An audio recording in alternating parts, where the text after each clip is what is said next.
नमस्कार, हिमाचल अभी.com में आप सभी का स्वागत है। मैं हूं आपके साथ आस्था श्रीवास्तव। खबरों का रुख करेंगे, इसके पहले एक नजर हेडलाइंस पर। हिमाचल में अनलॉक 3 की गाइडलाइंस जारी, रात्रि कर्फ्यू हटा। हिमाचल में अब तक कोरोना के 9 नए मामले, 43 हुए ठीक, एक्टिव केस 1061। बीजेपी विधायक दल की बैठक से 5 एमएलए का किनारा, सुरेश कश्यप बोले कोई नाराजगी नहीं। हिमाचल कांग्रेस अध्यक्ष कुलदीप राठौर बोले कोरोना काल में लूट का अवसर ढूंढ रही बीजेपी सरकार। सीएम जयराम ठाकुर बोले कई वर्ष तक उपेक्षित रहा चौपाल, अब हो रहा है अभूतपूर्व विकास।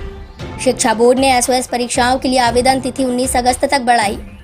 राष्ट्रीय भारतीय सैन्य कॉलेज देहरादून में 8वीं कक्षा की प्रवेश परीक्षा तिथियां घोषित। सिरमौर में जंगली बिल्ली की खाल के साथ 2 गिरफ्तार, एसआईयू की टीम ने धरे।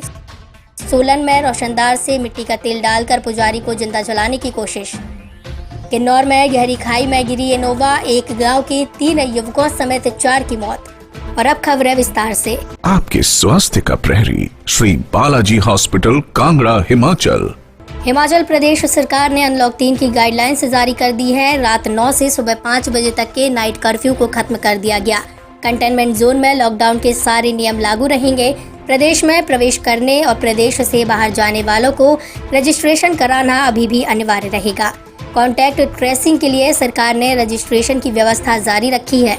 गंभीर रूप से प्रभावित कोविड मामले वाले शहरों से आने वालों को संस्थागत क्वारंटीन रहना होगा। सामान्य शहरों से आने वाले होम क्वारंटीन होंगे।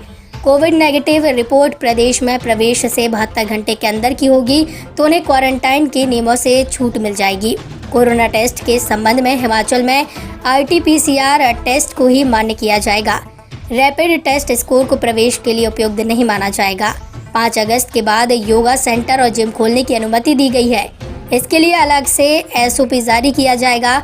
भाषा, कला और संस्कृति विभाग की ओर से SOP जारी होने के बाद प्रदेश में मंदिर खुल सकेंगे। विभाग को पहले ही मंदिर खोलने को लेकर आदेश जारी करने के लिए अधिकृत किया जा चुका है। हिमाचल में आज कोरोना के 9 नए मामले सामने आए हैं, वहीं 43 कोरोना पॉजिटिव लोग ठीक हुए। कांगड़ा जिला में 7 और हमीरपुर जिले में 2 मामले सामने आए। वहीं कल 9 बजे के बुलेटिन के बाद ऊना में 4 और कांगड़ा में 1 मामला सामने आया। सिरमौर के 30, कांगड़ा के 8, चंबा के 4 और ऊना का 1 कोरोना पॉजिटिव मरीज ठीक हुआ। हिमाचल में कुल आंकड़ा 2520 हो गया है। अभी 1061 एक्टिव केस है। अब तक 1430 कोरोना पॉजिटिव मरीज ठीक हो चुके हैं। हिमाचल में कोरोना से मृत्यु का आंकड़ा 12 ही है। हालांकि ऊना के 1 कोरोना पॉजिटिव व्यक्ति की PGI में मौत हुई है। व्यक्ति का सैंपल चंडीगढ़ में ही लिया गया था, इसलिए प्रोटोकॉल के अनुसार इसकी गिनती वहीं पर होगी। हिमाचल में आज 1924 कोरोना सैंपल जांच को आए हैं। इसमें से 506 नेगेटिव रहे। अभी 1415 की रिपोर्ट का इंतजार है। आज के सैंपल में से 3 ही पॉजिटिव मामले हैं। प्रदेश में अब तक 1,44,506 लोगों के सैंपल कोरोना जांच को लिए जा चुके हैं। इसमें से 1,40,213 नेगेटिव पाए गए। अभी 2,520 की रिपोर्ट का इंतजार है। इसमें 358 पिछले कल के पेंडिंग सैंपल से हैं। जयराम कैबिनेट विस्तार के बाद गुरुवार शाम बुलाई गई बीजेपी विधायक दल की बैठक से प्रमुख तौर पर 5 बीजेपी विधायकों ने किनारा कर लिया। ये वो विधायक हैं जो कि कैबिनेट में जगह पाने के लिए कसरत कर रहे थे। इसमें बीजेपी के पूर्व अध्यक्ष व नाहन के विधायक doctor Rajeev Bindal, chief whip Narendra Bragta, Jwalamukhi के विधायक रमेश धवाला, चुवाड़ी के विधायक विक्रम जरयाल, हमीरपुर के विधायक नरेंद्र ठाकुर शामिल है। इससे साफ होने लगा है कि पार्टी के भीतर नाराजगी बढ़ गई है। इन विधायकों ने बैठक में न जाकर इस बात की तरफ इशारा कर दिया। इसी बीच आज जब पार्टी के नवनियुक्त बीजेपी प्रदेशाध्यक्ष सुरेश कश्यप मीडिया से बातचीत करने पहुंचे तो वह इस मसले पर सफाई देते दिखे। कश्यप का कहना है कि विधायक दल की बैठक में लगभग सभी विधायक मौजूद थे। जो निजी कारणों से नहीं आ पाए थे, उन्होंने इसकी सूचना दे दी थी। इसमें किसी प्रकार की नाराजगी की कोई बात नहीं है। उन्होंने कहा कि बीते कल कैबिनेट का विस्तार किया गया, 3 पद भरे गए। हिमाचल में लगातार कोरोना मामले बढ़ रहे हैं। अब तक सचिवालय भी इस संक्रमण से अछूता नहीं है। हालात ये है कि कोरोना से बचने के लिए सचिवालय के कर्मियों को आंदोलन तक करना पड़ रहा है। ये बात हिमाचल कांग्रेस अध्यक्ष कुलदीप राठौर ने मीडिया से बातचीत के दौरान कही। उन्होंने कहा कि कोरोना से एहतियात बरतने के लिए सचिवालय कर्मियों ने जो मांगे रखी हैं, कांग्रेस उनका समर्थन करती है। वैसे भी जयराम सरकार कोरोना से निपटने के लिए पूरी तरह नाकाम रही। संकट की इस घड़ी में लोगों को राहत देने की बजाय सरकार ने बस किराया बढ़ाया और मजबूरन कांग्रेस को सड़कों पर उतरना पड़ा। राठौर ने कहा कि सीएम जयराम बताएं कि केंद्र ने जो 20,000 करोड़ जारी किए हैं, उसमें से हिमाचल को कितना हिस्सा मिला। उन्होंने कहा कि सरकार हिमाचल में कोरोना काल में एकत्रित किए करोड़ों रुपए का लेखा जोखा जनता के सामने रखे। बीजेपी सरकार कोरोना काल में लूट का अवसर ढूंढ रही है, जिसका ताज़ा उदाहरण इस दौरान हुए घोटाले हैं। शिमला से वीडियो कॉन्फ्रेंस के माध्यम से चौपाल विधानसभा क्षेत्र के लोगों को संबोधित करते हुए सीएम जयराम ठाकुर ने कहा कि जिला शिमला का चौपाल विधानसभा क्षेत्र भौगोलिक और सांस्कृतिक मामले में मंडी जिले के सराज विधानसभा क्षेत्र के समान है।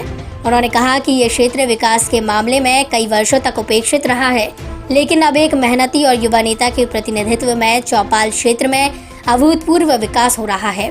जयराम ठाकुर ने कहा कि जुलाई 2018 में चौपाल विधानसभा क्षेत्र के पिछले दौरे के दौरान 165 करोड़ रुपए की विभिन्न परियोजनाओं के शिलान्यास किए थे, जिसमें से अधिकतर का लोकार्पण कर दिया गया था और शेष का कार्य प्रगति पर है। उन्होंने कहा कि चौपाल विधानसभा क्षेत्र में अधिकतर योजनाएं PMGSY और नाबार्ड के अंतर्गत कार्यान्वित की जा रही हैं। उन्होंने कहा कि इसका श्रेय विधायक बलवीर वर्मा को जाता है। उन्होंने विभिन्न स्तरों पर इन परियोजनाओं की निगरानी की तथा पूरे होने में महत्वपूर्ण भूमिका निभाई। फिलहाल वक्त हो चला है छोटे से ब्रेक का। शेष खबरें ब्रेक के बाद। Shri Balaji multi speciality hospital Kangra, जहां आपको एक ही छत के नीचे मिले बेहतरीन चिकित्सा सुविधाएं, cardiology, laparoscopic, general surgery, neuro surgery, orthopaedics, paediatric, radio diagnosis, urology, gastroenterology, ophthalmology, pathology, medicine, anaesthesia और डेंटल जैसी अत्याधुनिक और बेहतरीन चिकित्सा सुविधाएं, 24 घंटे इमरजेंसी सुविधा, 9 बेड के साथ critical care unit, cardiac monitor और डिफिब्रिलेटर्स, सेंट्रल ऑक्सीजन लाइन और वेंटिलेटर सुविधा। हिमाचल प्रदेश के सबसे बड़े निजी स्वास्थ्य सेवा प्रदाताओं में से एक Shri Balaji multi speciality hospital Kangra राष्ट्रीय स्वास्थ्य बीमा योजना के साथ सूचीबद्ध Shri Balaji multi speciality hospital Kangra BPL परिवारों के लिए अस्पताल में कैशलेस भर्ती होने के साथ ही ECH की भी सुविधा। हमारा पता Shri Balaji multi speciality hospital, Balaji Vihar, Ujjain, Kangra. संपर्क करें 9218411108 पर। Shri Balaji multi speciality hospital Kangra.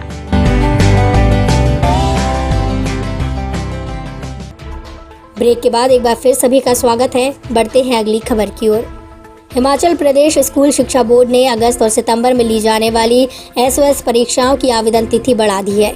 अब इच्छुक परीक्षार्थी 19 अगस्त तक 500 विलंब शुल्क सहित आवेदन कर सकते हैं। पहले यह तिथि 31 जुलाई निर्धारित की गई थी। हिमाचल शिक्षा बोर्ड के अध्यक्ष डॉक्टर सुरेश कुमार सोनी ने बताया कि राज्य मुक्त विद्यालय के अंतर्गत अगस्त और सितंबर में ली जाने वाली मिडिल, मैट्रिक और जमा 2 कक्षाओं की परीक्षाओं के लिए ऑनलाइन पंजीकरण और प्रवेश पत्र के लिए 31 जुलाई से 19 अगस्त तक विलंब शुल्क 500 रुपए सहित बढ़ाया गया। जो भी परीक्षार्थी 17 मार्च 2009 या इसके पश्चात हिमाचल बोर्ड और राज्य मुक्त विद्यालयों की परीक्षाओं में अनुत्तीर्ण रहे हैं, वे ट्रांसफर ऑफ क्रेडिट के लाभ के साथ उपरोक्त परीक्षा के लिए आवेदन कर सकते हैं।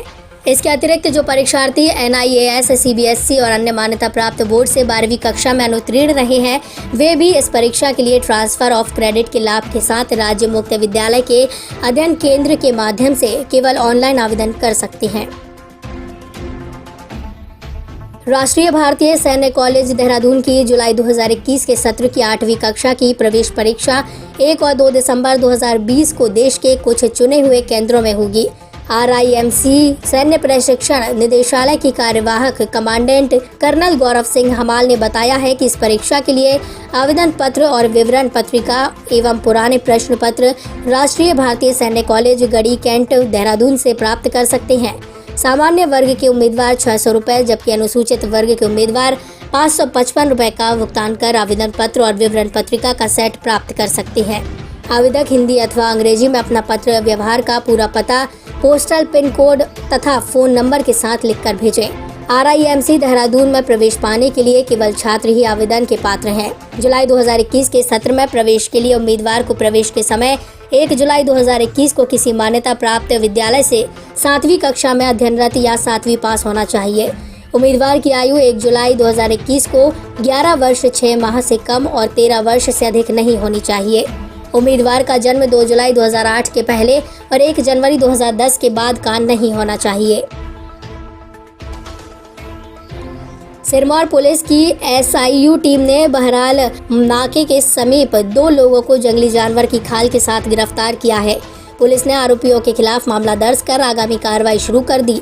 SIU टीम को गुप्त सूचना मिली थी कि 2 व्यक्ति बहराल नाके की तरफ पैदल जा रहे हैं। व्यक्तियों के बैग में तेंदुए की खाल जैसे किसी जंगली जानवर की खाल है।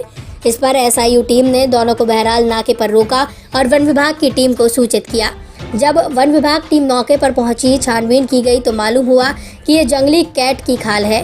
गिरफ्तार किए गए दोनों व्यक्तियों की पहचान कपिल गांव लामचिया कांडो शिलाई व वीरेंद्र गांव बागना कांडो शिलाई के रूप में हुई है। मामले की पुष्टि DSP वीर बहादुर सिंह ने की है। उन्होंने बताया कि SIU टीम ने 2 व्यक्तियों को जंगली कैट की खाल के साथ गिरफ्तार किया है। प्रिवेंशन एक्ट के तहत मामला दर्ज कर पुलिस ने आगामी कार्रवाई तेज कर दी है। जिला सोलन के धर्मपुर में कुछ शरारती तत्वों ने काली माता के मंदिर में पुजारी को जिंदा जलाने की कोशिश की। मामला रोड़ी गांव का है। आग लगने से मंदिर का सामान जलकर राख हो गया, जबकि उन लोगों ने मूर्तियों को मंदिर से उठाकर थोड़ी दूरी पर फेंका। पुजारी ने मामले की शिकायत पुलिस में कर दी। पुलिस ने मामला दर्ज कर आगामी जांच शुरू कर दी है। शरारती तत्वों ने आंजी में काली माता के मंदिर को जलाने की कोशिश की। मंदिर के पुजारी बाबा जोमन दास गिरी ने बताया कि वह पिछले लगभग 20 वर्ष से काली माता मंदिर में पुजारी है और वहां अकेले ही रहते हैं। देर रात कुछ शरारती तत्वों ने काली माता मंदिर में आग लगा दी, जिससे मंदिर में रखा काफी सामान जल गया और मंदिर में रखी मूर्तियों को भी काफी नुकसान हुआ। शरारती तत्वों ने मंदिर की मूर्तियां उठाकर थोड़ी दूर पर फेंक दी। दिन के समय तलाश करने पर सारा सामान मंदिर से कुछ दूरी पर पाया गया। वहीं मंदिर में रखा कुछ सामान भी गायब पाया गया। जनजातीय जिले किन्नौर के रिंगागपियो से दिल्ली नंबर की इनोवा कार से अपने गांव लिप्पा की ओर जा रहे चालक सहित 3 युवक इस हादसे का शिकार हुए। चरका मोड़ पर कार अनियंत्रित होकर सड़क से करीब 150 मीटर नीचे गहरी खाई में जा गिरी और 3 युवकों ने मौके पर ही दम तोड़ दिया, जबकि एक अन्य व्यक्ति की रास्ते में मौत हो गई। घटना की जानकारी मिलते ही मौके पर पहुंची पुलिस ने हादसे का कारण पता लगाने के लिए छानबीन शुरू कर दी। जानकारी के अनुसार रिंगागपियो से इनोवा कार में सवार होकर 3 युवक चालक सहित अपने गांव की ओर जा रहे थे। गांव पहुंचने से पहले लिप्पा संपर्क मार्ग चरका मोड़ पर अचानक कार अनियंत्रित होकर सड़क से करीब 150 मीटर नीचे गहरी खाई में जा गिरी। चारों लोग लिप्पा गांव के हैं। नायब तहसीलदार मूरंग राजेश नेगी ने हादसे की पुष्टि करते हुए बताया है कि मृतकों के परिजनों को 10-10 हजार रुपए की फौरी राहत दी जा रही है। इसी के साथ आज के समाचार यहीं समाप्त होते हैं। धन्यवाद। आपके स्वास्थ्य का प्रहरी श्री बालाजी हॉस्पिटल कांगड़ा हिमाचल।